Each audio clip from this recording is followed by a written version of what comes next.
6 एप्रिलला उत्तर प्रदेशातून एक अत्यंत महत्वाची आणि मोठी बातमी बाहेर आली। उत्तर प्रदेशातल्या वाराणसी जिल्ह्यात एका 19 वर्षीय तरुणीवर सलग 7 दिवस 23 नराधमांनी अत्याचार केल्याची घटना सर्वत्र माध्यमांमध्ये पाहायला मिळाली आणि त्यानंतर संपूर्ण देशभरात एकच चर्चा रंगण्यात आली आणि त्या आरोपींवर कडक कारवाई व्हावी अशी मागणी देखील करण्यात आली। परंतु त्याच घटनेतलं एक अत्यंत महत्वाचं सत्य आता बाहेर आलेलं आहे आणि ती घटना केवळ एका तरुणीपुरती मर्यादित नसून त्याच कॅफेमध्ये कॉन्टिनेंटल कॅफेमध्ये जिथून सुरुवात झाली या अत्याचाराच्या प्रकरणाला त्या वाराणसीच्या त्या कॅफेमधून एक दोन नव्हे तर आजवर 546 मुलींचं शोषण झाल्याचे व्हिडिओज सध्या पोलिसांच्या ताब्यात आलेले आहेत आणि पोलिसांनी या प्रकरणी 12 आरोपींना आतापर्यंत ताब्यात घेतलेला आहे आणि आता सध्या शेकडो टीम्सच्या माध्यमातून त्या 546 तरुणींवर अत्याचार करणाऱ्या वेगवेगळ्या लोकांना अटक करण्याचं एक धाड सत्र जे आहे ते पोलिसांकडून चालवण्यात येत आहे। काय घडतंय तिथे पाहूया त्या व्हिडिओच्या माध्यमातून। नमस्कार, मी आहे अनिकेत, तुम्ही पाहताय महाराष्ट्र म्हणून। सर्वात आधी 29 मार्च ते 4 एप्रिलच्या दरम्यान एका 19 वर्षीय तरुणीवर तिच्या परिचयातले 3 आणि इतर 20 अशा 23 जणांकडे अत्याचार झाल्याची घटना जी आहे ती आपण ऐकली होती। एक तरुणी जिला ड्रग्सचा ओव्हरडोस देऊन कधी मित्राच्या घरी, कधी कॉन्टिनेंटल कॅफे, कधी वेगवेगळ्या लॉजवर अशा ठिकाणी तिच्या परिचयातल्या काही लोकांनी सलग 7 दिवस वेगवेगळ्या लोकेशनवर जाऊन तिच्यावर अत्याचार केले, तिच्यावर बलात्कार केला आणि 4 एप्रिलला ती तरुणी जेव्हा घरी आली त्यानंतर या घटनेला वाचा फुटली। त्यानंतर पोलिसांनी याचा शोध सुरू केला। या प्रकरणातले 23 पैकी 12 आरोपी जे आहेत त्या आरोपींना पोलिसांनी अटक केली आणि या आरोपींमधून एक जागा जी आहे ती कॉमन निघाली, ती म्हणजे वाराणसीतला कॉन्टिनेंटल कॅफे।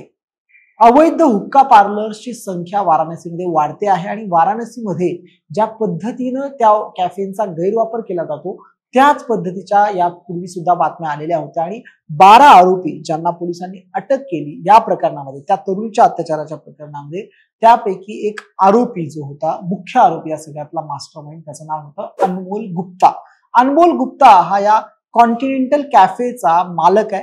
त्याचे वडील शरद गुप्ता यांच्यावर देखील या आधी सेक्स रॅकेट चालवण्याचा आरोप जो आहे तो करण्यात आलेला होता। अनमोल गुप्ताकडे त्याचे 2 आयफोन ज्यावेळी पोलिसांनी हस्तगत केले आणि जेव्हा त्याचे पासवर्ड उघडले त्यानंतर पोलीस देखील चक्रावले होते, कारण त्याच्या आयफोन मधून 1-2 नव्हे तर 546 मुलींचे नग्न फोटोज आणि अश्लील व्हिडिओज पोलिसांना मिळाले। म्हणजे सर्वात महत्वाची बाब म्हणजे हे जे फोटोज आणि व्हिडिओज मिळाले ते इंटरनेटवरून डाउनलोड केलेले नव्हते, म्हणजे इंटरनेटवरून डाउनलोड केलेत आणि मग फोनमध्ये होते असा तो प्रकार नव्हता।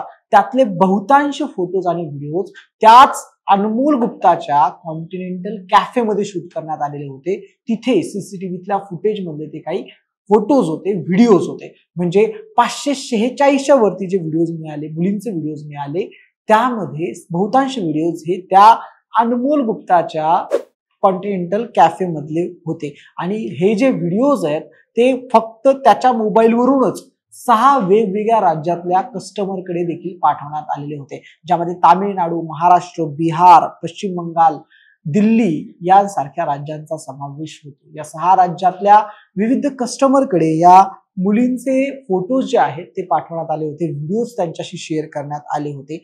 एकंदरीत एक सेक्स रॅकेट ज्या पद्धतीचं म्हणावं ते इथे चालवण्यात येत होतं। आज ज्या 12 आरोपींना पोलिसांनी त्या घटनेमध्ये, त्या तरुणीवर अत्याचाराच्या घटनेमध्ये अटक केलेली आहे, त्या 12 आरोपींपैकी अनेक आरोपी असे ज्यांना जे ड्रग एडिटर म्हणजे हा अनमोल गुप्ता जो आहे ड्रग्सचा आमिष देऊन, पैशांचा आमिष देऊन त्या मुलांना, नवीन मुली आणण्यासाठी, त्यांना प्रेमात भुलवण्यासाठी, प्रेमात पाडण्यासाठी यांना सगळी सोय करायचा आणि त्यानंतर जेव्हा ते त्या कॉन्टिनेंटल कॅफेमध्ये दोघजण यायचे त्यावेळी त्यांचे व्हिडिओ जे आहेत ते शूट केले जायचे आणि नंतर त्याच व्हिडिओच्या जोरावर मुलींना ब्लॅकमेल करून त्यांच्याकडनं एक प्रकारचा वेश्या व्यवसाय ज्याला आपण म्हणता येईल तो करून घेतला जायचा। तर अनेक महिलांचा व्यवसाय जो आहे, वेश्या व्यवसाय जो आहे तो या माध्यमातून चालू असल्याचा देखील संशय जो आहे तो पोलिसांना आहे। म्हणजे एका तरुणीवर जेव्हा अत्याचार झाला तेव्हा पोलिसांनी हा सगळा जो कार्यप्रकार आहे, जो सगळा कारवाई जी आहे तीच करण्यास सुरुवात केलेली आहे आणि आज घडीला जवळपास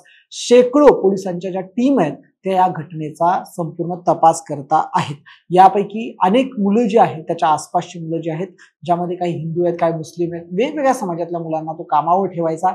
त्यांना ड्रग्सचं आमिष दिलं जायचं, त्यांना पैशाचं आमिष दिलं जायचं, त्यांना त्या भागातल्या मुलींना प्रेमाच्या जाळ्यात त्यांना ओढा आणि त्यांना त्यांच्या कॅफेमध्ये घेऊन या, अशा पद्धतीचा सांगितलं जायचं आणि त्यानंतर त्यांचे व्हिडिओज, फोटोज जे आहे ते केले जायचे. ते सगळे व्हिडिओज नंतर त्यांच्या ग्राहकांना दिले जायचे. या सगळ्यामध्ये एक डेटा शीट जी मिळालेली आहे, त्यामध्ये सुद्धा एक रेग्युलर कस्टमरचे नाव आणि नंबर आहेत, जे कॅफेमध्ये यायचे, जे ह्या सर्व्हिसचा लाभ घ्यायचे, ज्यांनी अत्याचार केलाय, शोषण केलाय, त्या डेटा शीटवर सुद्धा आता पोलिसांनी कारवाई करायला सुरुवात केलेली आहे. त्याच्यामध्ये अनेक असे लोक आहेत जे वारंवार ह्या कॅफेमध्ये यायचे आणि इथे त्यांनी विविध मुलींवर जे आहे जे अत्याचार त्यांनी आतापर्यंत केलेले आहेत. जर गँगरेपचं प्रकरण जे होतं, ज्या मुलीसोबत जे घडलं होतं, त्या 23 आरोपींपैकी आजपर्यंत फक्त 12 आरोपींना अटक केलेली आहे. अजून 3 आरोपींना नंतर पोलिसांनी अटक केली. अजून 8 आरोपी जे आहेत ते फरार आहेत, कारण त्यांची ओळख जी आहे ती पटवू शकलेली नाहीये मुलगी. कारण मुलीसोबत ज्या पद्धतीचं अत्याचार झालेले आहे, ती कुठल्याही बोलण्याच्या अवस्थेमध्ये आज सध्या नाहीये. तिच्यावर उपचार सुरू आहेत. तिला सायकॅट्रिक मदत जी आहे ती आपल्याला दिली जात असल्याचं सांगितण्यात येत आहे.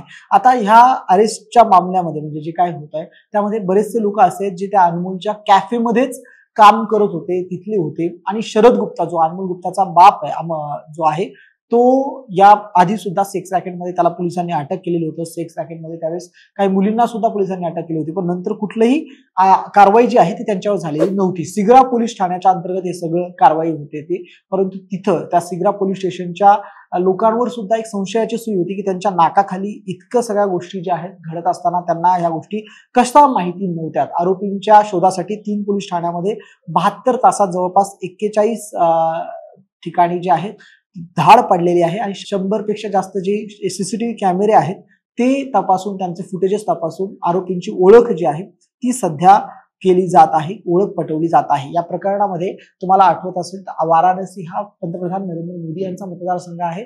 जेव्हा ते वाराणसीत आता आले होते तेव्हा त्यांनी सर्वात आधी या केस बद्दल जी काय अपडेट आहे ती सर्व अपडेट पोलिसांकडून घेतली होती आणि आरोपींवर कठोरात कठोर कारवाई करावी अशी मागणी केली होती. मंडळी, एक ज्या गोष्टी आहे, एक गँगरेपचं प्रकरण समोर आलं आणि त्यानंतर 546 तरुणींवर जो अन्याय झालेला आहे त्या सगळ्यांचा छडा जो आहे आता लागलेला आहे. उत्तर प्रदेश पोलिसांसमोर अत्यंत मोठं आव्हान असणार आहे. त्या 546 तरुणींसोबत ज्यांनी ज्यांनी गैरकृत्य केलं त्या सर्वांवर कारवाई करण्याचं आणि अशा पद्धतीचे जे कॅफेज आहेत, हुक्का पार्लर्स आहेत, वाराणसी शहरासह इतर म्हणजे देशातल्या इतर भागामध्ये सुद्धा कॅफेच्या नावाखाली जे काही अश्लील प्रकार होत आहेत त्या सर्वांमध्ये कारवाई करण्याचं, ठोस कारवाई करायचं, जेणेकरून असे प्रकार भविष्यात होणार नाही. धन्यवाद.